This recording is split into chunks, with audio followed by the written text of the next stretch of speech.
Ang pagkilala sa tinig ng Diyos ay kadalasang napakahirap, lalo na kung hindi ka gaanong alam kung paano nakikipag-usap o ginagawa ang Diyos sa kanyang mga bagay. Ngunit may nangyari na ba sa iyong buhay na nakapagtataka sa iyo, ito kaya ang Diyos na nakikipag-usap sa akin? Bilang anak ng Diyos, nais niyang malaman mo na ang ilang mga palatandaan sa iyong buhay ay nagpapatunay na siya ay tumatawag sa iyo. Marahil ay hindi ka pa nakakasigurado, at naghahanap ka ng mga palatandaan upang kumpirmahin na ang Diyos ay tumatawag o nakikipag-usap sa iyo. Kung gayon ang video na ito ay para sa iyo. Siguraduhing panoorin mo ang video na ito hanggang sa dulo habang inilalahad namin ang 8 senyales na tinatawag ka ng Diyos. Gayon din, malalaman mo kung paano ka makakatugon sa banal na tawag na ito. Bago tayo magpatuloy, mangyaring mag-subscribe sa channel na ito at tiyaking i-on mo ang notification bell para sa mga update tungkol sa mga bagong video. Number 1 sign, kapag nagkaroon ka ng mga banal na revelasyon sa pamamagitan ng mga panaginip at pangitain.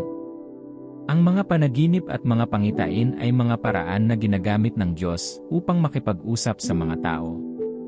Sila ang makapangyarihang wika ng Diyos kung saan ipinapahayag niya ang kanyang malinaw na mga plano sa kanyang mga anak. Ito ay isang kaugalian mula pa noong panahon ng Biblia, maging hanggang ngayon. Mula sa mga propeta hanggang sa mga apostol, hanggang sa makabagong mga mananampalataya, kasama na kayo, ang mga panaginip at mga pangitain ay patuloy na gumaganap ng mahalagang papel sa paghubog ng takbo ng buhay ng tao. Kaya huwag na huwag itong gawing trivial. Sinasabi ng Job 33, 14 na, 16 na, sapagkat ang Diyos ay nagsasalita, ngayon ay isang paraan, ngayon ay iba na, bagamat walang nakakaalam nito. Sa panaginip, sa isang pangitain sa gabi, kapag ang mahimbing na pagkakatulog ay nahuhulog sa mga tao, habang sila ay natutulog sa kanilang mga higaan, maaaring magsalita siya sa kanilang mga tainga at takutin sila sa pamamagitan ng mga babala. Mayroong ilang mga pagkakataon sa Biblia kung saan tinawag ng Diyos ang ilang mga tao sa pamamagitan ng mga panaginip at mga pangitain. Ginamit niya ito upang mabago ang buhay ng mga naturang individual at pati na rin ang buhay ng mga nakapaligid sa kanila. Makikita mo ito sa buhay ni Joseph, ang anak ni Jacob, na tumanggap ng mga banal na paghahayag na siya ay magiging dakila. Dahil sa mga panaginip at pangitain niya, kinasusuklaman siya ng kanyang mga kapatid at ipinagbili siya sa pagkaalipin. Ngunit dahil ang mga paghahayag na iyon ay mga tawag mula sa Diyos na naghahayag ng kanyang kalooban para kay Joseph, ginabayan at itinuro ng Diyos ang kanyang mga hakbang hanggang sa wakas ay itinaas niya siya sa isang lugar ng otoridad. Tinawag din ng Diyos si Cornelio sa pamamagitan ng isang pangitain na nagtuturo sa kanya na magpadala ng mga tao upang ibalik si Simon Pedro. Salamat sa Diyos mayroon siyang espiritong masunurin. Nakatanggap din si Apostol Pablo ng isang pangitain na nagpabago sa kurso ng kanyang ministeryo. Sa pangitain ito, nagpakita sa kanya ang isang lalaking Macedonian na humihingi ng tulong. Ito ang Diyos na kumukuha ng pansin ni Pablo sa espiritual na mga pangangailangan ng mga Macedonian. Dahil siya ay sumunod, ito ay humantong sa isang mabungang ministeryo sa Europa. Ang mga panaginip at mga pangitain ay maaaring magkaroon ng maraming anyo, mula sa matingkad na mga larawan hanggang sa mga simbolikong representasyon. Maaari silang dumating sa panahon ng panalangin, habang ikaw ay natutulog, o kahit na sa iyong pang-araw-araw na gawain. Ngunit ang kanilang kahalagahan ay hindi nakasalalay sa kanilang dalas o intensity lamang, ito ay nakasalalay sa kanilang kakayahang maihatid ng maayos ang mensahe ng Diyos. Kapag ang Diyos ay nagsasalita sa pamamagitan ng mga panaginip at mga pangitain, gumagamit siya ng mga simbolo upang ihatid ang mga tagubilin o mensahe. Ito ay tulad ng nangyari kay Joseph. Alalahanin na ang Diyos ay hindi kailanman nagpakita sa kanyang mga panaginip na nagsasabing, magiging mas dakila ka sa iyong pamilya. Sa halip, sa unang panaginip, gumamit ang Diyos ng mga bigkis, at sa pangalawa, ginamit niya ang araw, buwan, at mga bituin bilang mga simbolo.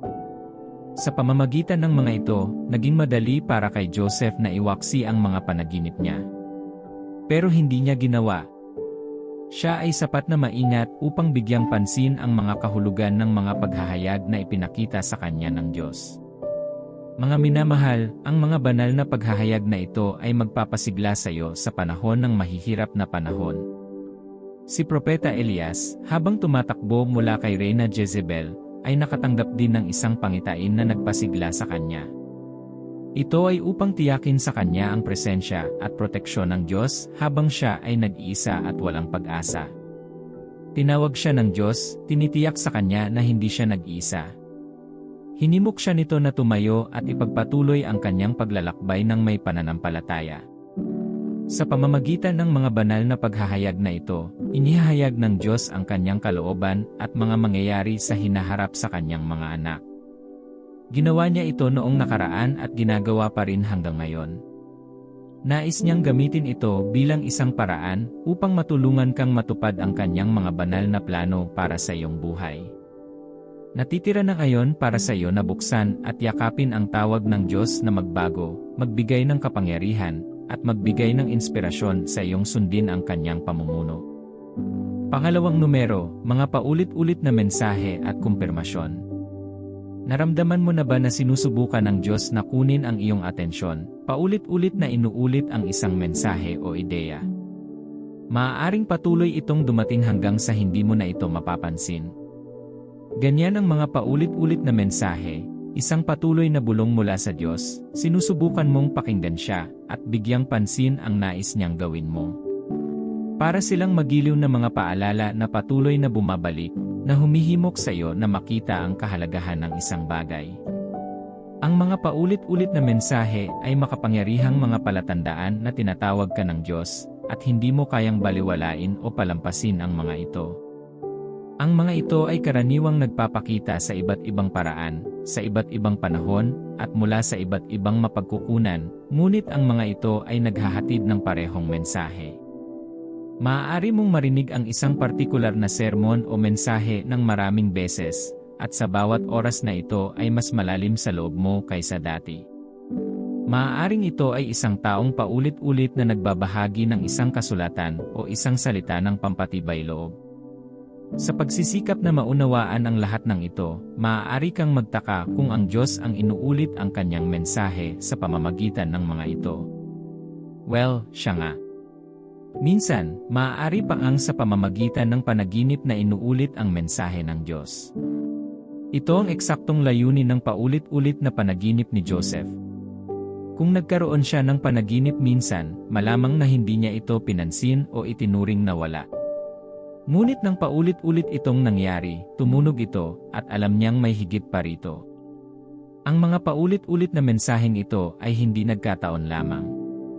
Sa halip, ang mga ito ay isang paraan ng pagpapakita sa iyo ng mapagmahal na pagtitiyaga ng Diyos. Nais niyang gabayan ka sa kanyang perpektong kalooban. Kaya naman siya ay patuloy na bubulong, hihikayat hanggang sa tumugon ka. Sinasabi ng Isaias 30:21, kung ikaw ay lumiko sa kanan o sa kaliwa, ang iyong mga tainga ay makakarinig ng isang tinig sa iyong likuran na nagsasabi, ito ang daan, lakaran mo ito. Ang tinig na ito ay maaaring direktang nanggaling sa Diyos o sa pamamagitan ng mga iyon. Siya ang magpapadala sa iyo. Ipagpalagay na natanggap mo ang paulit-ulit na mga mensaheng ito mula sa Diyos, na tinatawag kang lumipat mula sa isang komportableng karera patungo sa isang hindi pamilyar na landas. Ano ang gagawin mo? Sa loob ng maraming buwan, maaari kang makarinig ng mga sermon at magbasa ng mga kasulatan na tumuturo sa parehong direksyon. Maaari ka pang ang makatanggap ng pampatibay loob mula sa mga kaibigan, lahat ay nag-etyo ng parehong mensahe, na nagsasabi sa iyong humakbang ng may pananampalataya. Kasama mo ang Diyos. Sa una, baka lumaban ka. Ngunit kung magpapatuloy ito, lumalakas at mas malinaw, ano ang iyong gagawin? Tandaan, ito ay isang paanyaya sa isang mas malalim na lapit sa Diyos, isang pagkakataon na makilala ang kanyang tinig at sundin ang kanyang pamumuno. Habang nakikinig ka at tumutugon, matutuklasan mo na may higit pa sa Diyos kaysa sa alam mo na. Kaya, bigyang pansin ang mga paulit-ulit na mensahe, maaaring ito ang banayad na bulong ng Diyos na humihikayat sa iyo na sundin ang kanyang pamumuno. Bilang 3, malalim na espiritual na pagkagutom. Ang malalim na espiritual na kagutuman ay isang pananabik na tumatagos sa kaluluwa, isang pananabik na hindi kayang bigyang kasiyahan ng mga gawain sa lupa, at ito ay isa pang palatandaan na tinatawag ka ng Diyos. Hinihikayat ka niya na lumapit at hanapin siya ng buong puso. Ang kagutuman na ito ay hindi lamang isang panandaliang pagnanais, kundi isang patuloy na sakit, isang matinding pakiramdam ng kawalan ng kumpleto na nagtutulak sa iyo na humanap ng katuparan sa isa na lumikha sa iyo. Pinupukaw ng Diyos ang pagkagutom na ito sa loob mo upang ibalik ka sa Kanya. Ilang tauhan sa Biblia ang nakaranas din ng ganitong uri ng gutom, at dahil tumugon sila, ito ang umakay sa kanila na makaharap ang Diyos sa hindi maisip na mga paraan. Ipinahayag ng salmista ang kanyang espiritual na pagkagutom sa hindi mabilang na mga awit, nagsumamo siya sa Diyos na bigyang kasiyahan ang pagkauhaw ng kanyang kaluluwa. Kapag pinukaw ng Diyos ang pagkagutom na ito sa loob mo, makikita mo ito sa iba't ibang paraan. Maaaring madama mo ang walang kasiyahang pagnanais para sa panalangin, pagmumuni-muni, at pag-aaral ng salita ng Diyos. Hindi ka nasisiyahan sa pisikal at magsisimula kang manabik sa kaibuturan ng presensya ng Diyos. Ito ay magdadala ng kamalayan sa iyong makasalanang kalikasan at isang pagnanais para sa kapatawaran ng Diyos. Habang hinahangad mong bigyang kasiyahan ang gutom na ito, makikita mo na walang ibang makapupuno sa espasyong iyon maliban sa Diyos. Nakilala ka niya sa hindi inaasahang paraan. Habang nagdarasal ka, bumubulong siya ng mga salita ng kaaliwan at patnubay sa iyong puso. Sa mga pahina ng banal na kasulatan, inihayag niya ang kanyang pagkatao, pag-ibig, at nagbibigay ng lakas ng loob. Tandaan, ang gutom na ito ay nagpapaalala sa iyo na walang kasiyahan sa labas ng Diyos. Kaya, yakapin ang kagutuman na ito at hayaang magtulak sa iyo na hanapin ang Diyos ng buong puso at isip. Habang ginagawa mo, matutuklasan mo ang lalim ng kanyang pag-ibig at ang kayamanan ng kanyang presensya. Iyan lang ang tanging paraan na makakatagpo ng kasiyahan ang iyong kaluluwa. Ngunit hindi lamang ito ang mga paraan upang malaman na tinatawag ka ng Diyos. Mayroon pa bang mga palatandaan? Patuloy na manood. Bilang 4, naramdaman mo ang presensya ng banal na espiritu sa iyong buhay. Naranasan mo na ba ang presensya ng banal na espiritu sa trabaho? Ano ang naramdaman? Ang banal na espiritu ay isang banal na gabay mula sa iyong makalangit na Ama. Isa sa kanyang mga tungkulin ay pangunahan ka sa isang mas malalim na relasyon sa Ama. Ang presensya na ito ay isang transformative force na kumakalat sa bawat aspeto ng iyong buhay, at ito ay isang sinasadyang tanda mula sa Diyos na siya ay tinatawag ka. Ang banal na espiritu ay ang ikatlong persona sa Trinity at ang regalo ng Diyos sa sangkatauhan. Siya ay hindi isang bystander sa iyong buhay. Siya ay isang aktibo, buhay na presensya na gumagana sa loob at sa pamamagitan mo upang matupad ang layunin ng Diyos. Habang iniisip mo ang iyong paglalakbay bilang Kristiyano, makikita mo kung paano laging kumikilos ang banal na espiritu sa iyong buhay. Lagi kanyang ginagabayan, kinukumbinsi, at binibigyang kapangyarihan na lumakad ng naayon sa kalooban ng Diyos. Hinihikayat ka ng banal na espiritu na hanapin ang mukha ng Diyos at magtiwala sa kanyang walang hanggang pag-ibig at katapatan. Sa mga sandali ng pagdududa at kawalan ng katiyakan, ang banal na espiritu ang iyong taga-aliw. Tinitiyak niya sa iyo ang presensya ng Diyos at ang kanyang soberanong kontrol sa lahat ng aspeto ng iyong buhay. Ang presensya ng banal na espiritu ay kitang-kita rin sa mga bunga na kanyang ibinubunga sa iyong buhay. Kabilang dito ang pag-ibig, kagalakan, kapayapaan, pagtitiis, kabaitan, kabutihan, katapatan, kahinahunan, at pagpipigil sa sarili. Ito ay mga nasasalat na pagpapahayag ng gawain ng Diyos sa iyo, na binabago ka mula sa loob palabas. Ito ay nagbibigay daan sa iyo na ipakita ang kanyang karakter sa mundo sa paligid mo. Gayon din, ang presensya ng banal na espiritu ay tulad ng isang katalista para sa paglago at espiritual na kapanahunan. Tulad ng isang kemikal na katalista na nagpapabilis sa bilis ng isang reaksyon, sa pamamagitan ng gawain ng banal na espiritu, ikaw ay pinabanal at nabago sa imahe ni Kristo. Malaki ang nagagawa nito upang pagnilayan ang iyong mga iniisip, salita, at kilos. Hinahamon ka ng banal na espiritu sa kasalanan, inaakay ka sa pagsisisi, at sinasangkapan ka upang mamuhay ng isang buhay na lumuluwalhati sa Diyos. Sa panahon ng kahirapan, ang presensya ng banal na espiritu ay nagsisilbing mapagkukunan ng lakas at kaaliwan.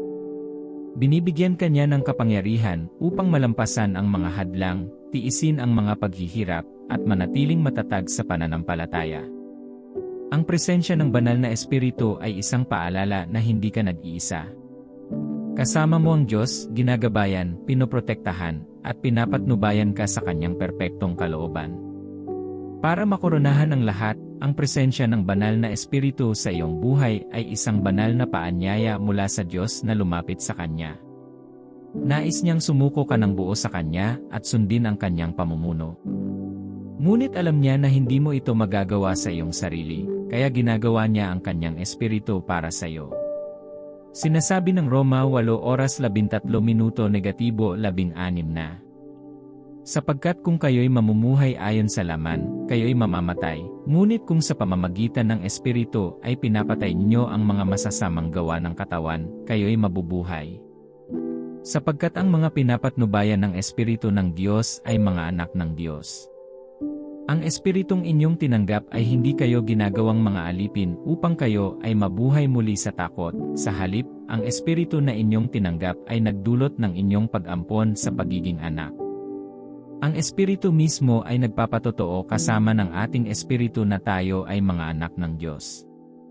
Ang pakikinig sa Diyos ay nagiging napakahirap kapag ang banal na Espiritu ay wala sa iyong buhay. Kaya, habang hinahangad mong sagutin ang tawag ng Diyos, tandaan na ang presensya ng banal na Espiritu ay isa sa mga paraan ng pagtawag sa iyo ng Diyos. Siya ay palaging kasama at kaibigan, na gumagabay sa iyo patungo sa mas malalim na kaugnayan sa Diyos. Yakapin ang kanyang presensya sa iyong buhay at hayaang baguhin nito ang bawat aspeto.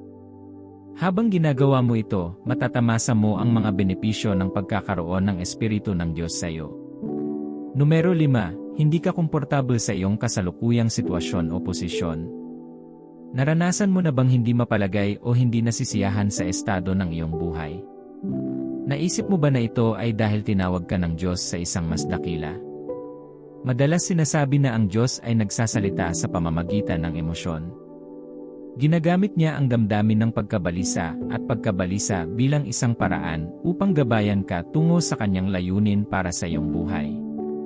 Kapag nagsimula kang hindi komportable sa iyong kasalukuyang sitwasyon, nangangahulugan ito na marami ka pang magagawa. Nais ng Diyos na lumabas ka sa iyong comfort zone at lumampas sa iyong kasalukuyang posisyon. Marahil ay naipit ka sa isang trabaho na hindi na nagbibigay sa iyo ng kapayapaan o isang relasyon na tumakbo na. Maaaring hindi mo pinapansin ang iyong mga talentong bigay ng Diyos. Maaaring ikaw ay nanirahan sa isang ordinaryong buhay sa halip na yakapin ang iyong buong potensyal. Siyempre, walang mapagmahal na ama ang upo at panoorin ang kanyang anak na tumira ng mas mababa kapag siya ay maabot ang mas mataas na taas. Ang parehong naangkop sa iyong makalangit na ama. Alam at gusto niya kung ano ang pinakamabuti para sa iyo, kaya tinutulak ka niya. Kaya, kapag nakaramdam ka ng kawalang kasiyahan, bigyang pansin at pakinggan kung ano ang sinasabi sa iyo ng Diyos. Maaaring itinulak ka niya patungo sa bago at mas magandang landas. Sa parehong paraan, inakay niya si Abraham palabas ng bahay ng kanyang ama patungo sa isang hindi kilalang lupain na naging mas mabunga. Nais din niyang gumawa ka ng isang hakbang. Kung hindi pa umalis si Abraham sa kanyang comfort zone, hindi niya malalaman na marami siyang magagawa. Ginagamit ng Diyos ang gayong mga sandali upang hamunin ka na tuklasin ang iyong mga nakatagong kakayahan, gawin ang mga ito, at umunlad. Kaya, kung hindi ka komportable sa iyong kasalukuyang sitwasyon, huwag pansinin ito. Huwag mong isipin na walang pakialam ang Diyos sa iyo. Sa halip, yakapin ito bilang tanda na tinatawag ka ng Diyos sa isang bagay na mas malaki at mas mabuti. Magtiwala sa kanyang banal na plano para sa iyo at manampalataya na gagabayan ka niya sa isang mas kasiyasya at may layunin na buhay. Sinasabi sa awit 32:8, tuturuan kita at ituturo sa iyo ang daan na dapat mong lakaran, papayuhan kita na ang aking mata ay nasa iyo. Panghawakan ang mga salitang ito at tandaan, hindi tinatawag ng Diyos ang mga kagamitan, ekip niya ang tinatawag. Kaya, buksan mo ang iyong puso, pakinggan ang kanyang tinig, at ihanda ang iyong sarili na magsimula sa isang paglalakbay ng pag-unlad at pagbabago. Dadalhin tayo nito sa susunod na palatandaan. Numero 6, kapag inalis ng Diyos ang ilang tao o bagay sa iyong buhay.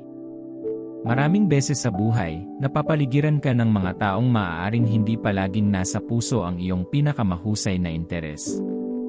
Ang mga individual na ito ay maaaring nakakalason, negatibo, o hindi nakahanay sa landas na itinakda ng Diyos para sa iyo. Sa mga sandaling ito ng kawalan ng katiyakan na ang Diyos ay pumapasok at inaalis ang mga taong ito sa iyong buhay. Ito ay isa pang palatandaan na tinatawag ka niya. Makikita mo ang ganitong pagkakataon sa kwento ni na Abraham at Lot. Nang tawagin ng Diyos si Abraham, isinama niya ang kanyang pamangkin na si Lot. Sa mahabang panahon, magkasama silang namuhay at lumipat. Sa lahat ng pagkakataon, ipinagpaliban ng Diyos ang katuparan ng kanyang pangako sa buhay ni Abraham.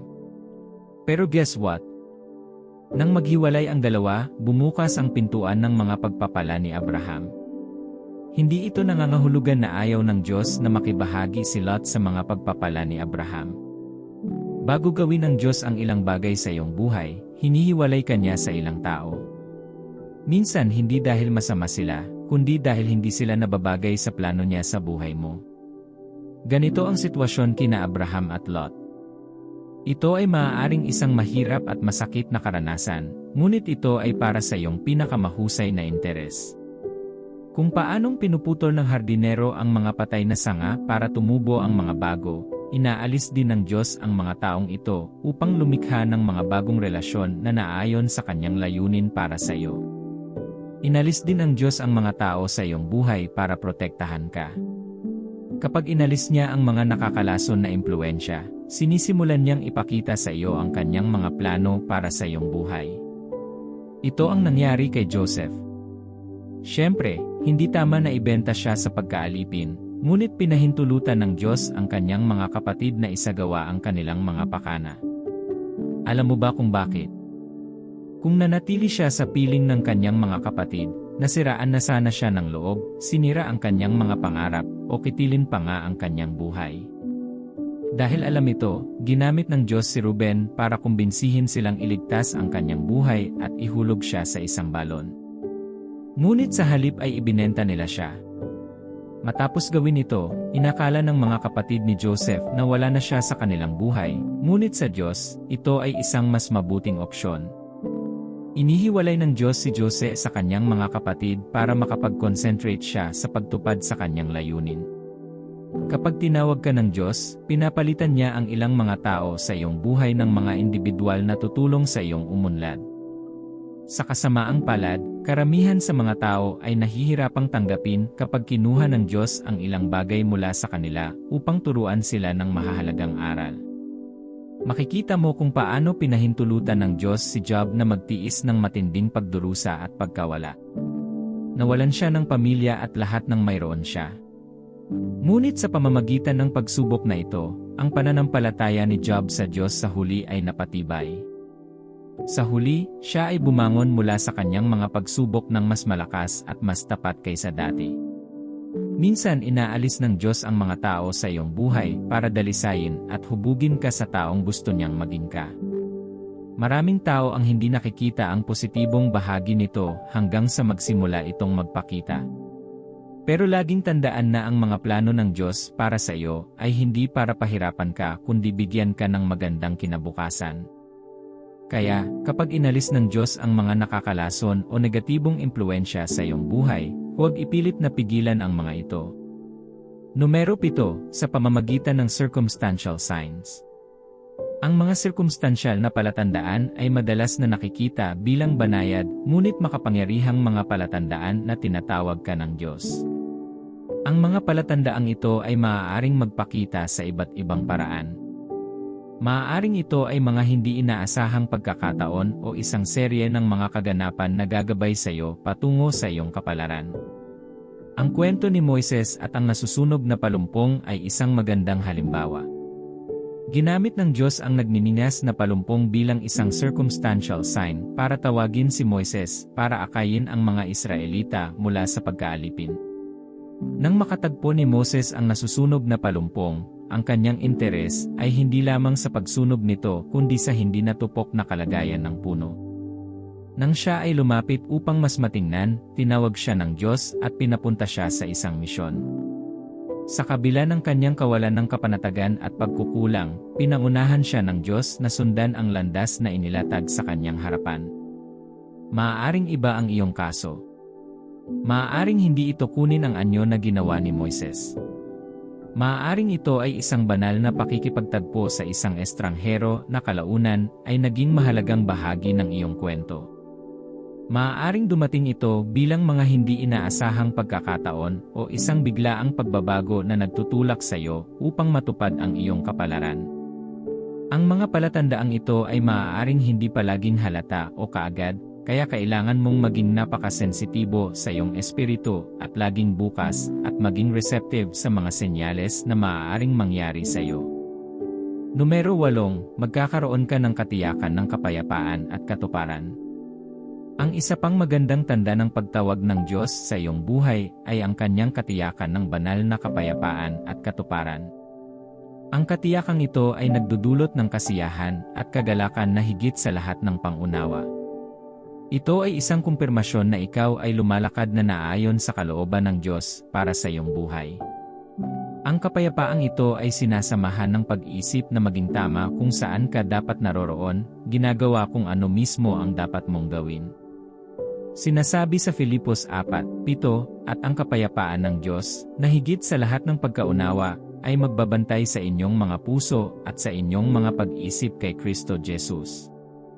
Ang ganitong uri ng kapayapaan ay hindi nakadepende sa mga sitwasyon sa paligid mo o sa kasalukuyang estado ng iyong buhay. Kahit na hindi sigurado sa landas na nasa harapan mo, binibigyan ka ng Diyos ng kapayapaan upang pagtibayin ang kanyang pagtawag.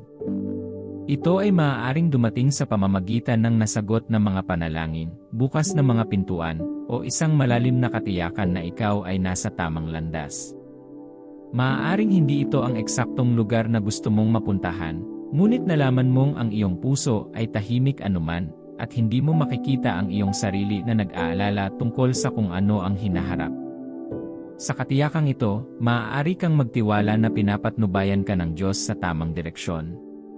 Kung nararanasan mo ito ay isang senyales na sinusunod mo ang kanyang kalooban at na siya ay may layunin at plano para sa iyong buhay, mahal na anak ng Diyos. Sinasabi ng Apokalipsis 3:20, narito ako. Nakatayo ako sa pintuan at kumakatok. Kung ang sinuman ay makarinig ng aking tinig at magbukas ng pinto, ako'y papasok at kakain sa taong iyon, at sila'y kasama ko. Ang Diyos ay laging tumatawag sa iyo. Marahil ay hindi mo siya narinig dahil nadidistract ka sa ibang mga bagay.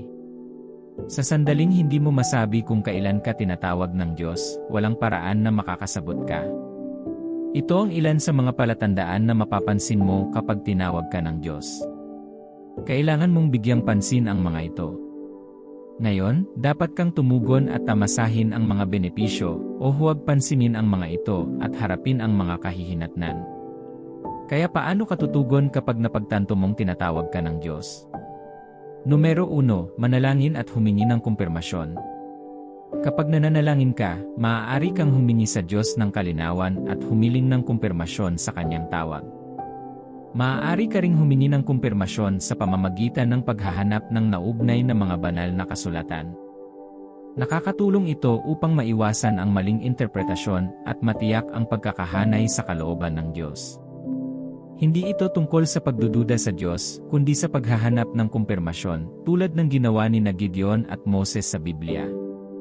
Sa pamamagitan ng pagdarasal at paghingi ng kumpirmasyon, makatitiyak ka na sinusunod mo ang kalooban ng Diyos at hindi ang iyong mga hangarin o takot. Maaari ka ring magtiwala na ikaw ay nasa tamang landas at ginagabayan ka ng Diyos sa bawat hakbang ng daan. Ito ay nagdudulot ng kapayapaan, kagalakan, at isang pakiramdam ng layunin habang ikaw ay lumalakad sa pagsunod sa tawag ng Diyos.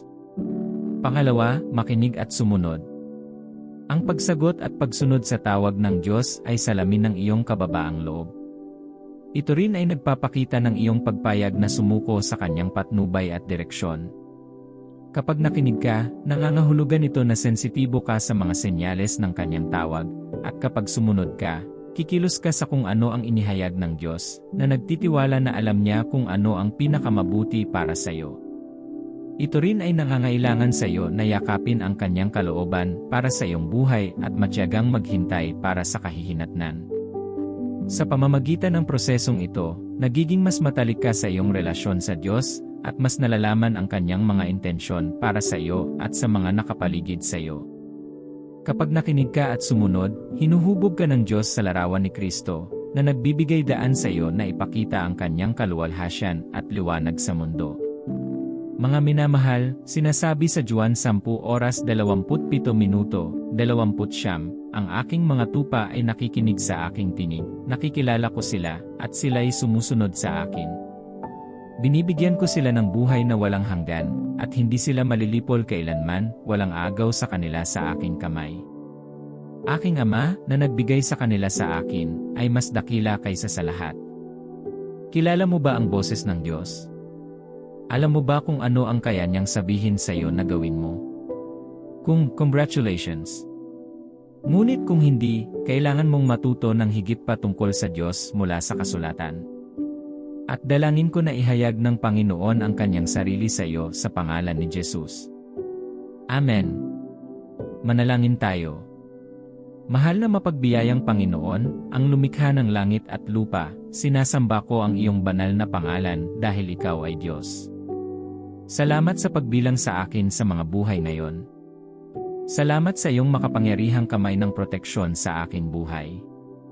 Salamat sa palaging paggabay sa akin sa tamang landas at pag-ingat sa aking buhay mula sa masama. Salamat sa iyong banal na probisyon sa aking buhay at pamilya.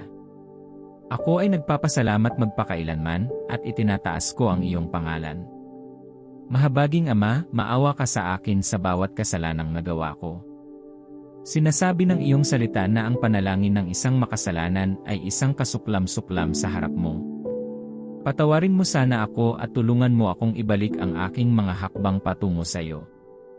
Huwag mo akong itakwil sa iyong harapan, ngunit bigyan mo ako ng pusong magmahal at maglingkod sa iyo sa lahat ng araw ng aking buhay. Salamat, Panginoon, sa iyong pagpapatawad. Mapagmahal na Ama, lumalapit ako sa iyo nang may pagpapakumbaba, hinahanap ang iyong karunungan upang makilala ang mga palatandaan ng iyong pagtawag sa aking buhay. Alam mo ang mga hangarin ng aking puso at ang mga landas na nasa unahan ko. Kaya naman nagtitiwala ako sa iyong perpektong timing at plano para sa aking buhay, alam kong may layunin ka para sa akin. Pakiusap bigyan mo ako ng espiritong may kaunawaan upang makilala ang iyong tinig sa lahat ng oras. Sa tuwing ako ay naliligalig, mangyaring ibalik ang aking atensyon sa iyo. Minsan ako ay nagkukulang, ngunit mangyaring tulungan mo akong laging ilagay ka sa itaas ng lahat ng bagay. Bigyan mo ako ng lakas ng loob na sundin ang iyong pangunguna, kahit na hindi ito komportable. Buksan ang aking mga mata at ang aking puso upang makita ang iyong kamay na gumagana sa aking buhay, ginagabayan ako patungo sa iyong kalooban. Tulungan mo akong makilala ang iyong tinig sa gitna ng ingay ng mundo. Tulungan mo akong sundin ang iyong patnubay ng walang pag-aalinlangan. Bigyan mo ako ng lakas ng loob na humakbang sa pagsunod kapag kinakausap mo ako, kahit na tila walang katiyakan ang landas sa hinaharap. Tulungan mo akong magtiwala at umasa sa iyong lakas habang ako ay lumalakad ng may pananampalataya at pagsunod sa iyong tungkulin. Dalangin ko ang diwa ng pag-unawa na makilala ang mga pintuan na iyong binuksan para sa akin. Mangyaring bigyan ako ng karunungan upang malaman kung kailan hahanapin ang mga ito. Tulungan mo akong maging sensitibo sa iyong pamumuno at tumugon ng may pagpapakumbaba at pagsunod. Matuwid na Ama, nagpapasalamat ako sa kaloob ng banal na Espiritu sa aking buhay at sa lahat ng mga bagay na nagawa kong makamit dahil sa kanyang presensya. Mangyaring pukawin ang matinding pagkagutom para sa iyong salita sa loob ng aking kaluluwa. Nais kong makilala ka sa mas malalim na antas, at alam kong hindi ko ito makakamit kung wala ang iyong salita. Tulungan mo akong laging mag-aral, magnilay, at kumilos ayon sa iyong kalooban. Salamat, Panginoon, sa iyong katapatan at pagmamahal sa akin at sa mga nakapaligid sa akin. Ibinibigay ko sa iyo ang aking kalooban at mga hangarin, batid na ang iyong mga plano para sa akin ay mabuti at perpekto. Salamat, Panginoon. Sa pangalan ni Jesus, dalangin ko. Amen. Kung nagustuhan mo ang video na ito, mangyaring mag-like, magkomento, at mag-subscribe sa channel na ito. Gayon din, huwag kalimutang ibahagi ang video para ipalaganap ang ebanghelyo at pagpalain ang buhay ng isang tao.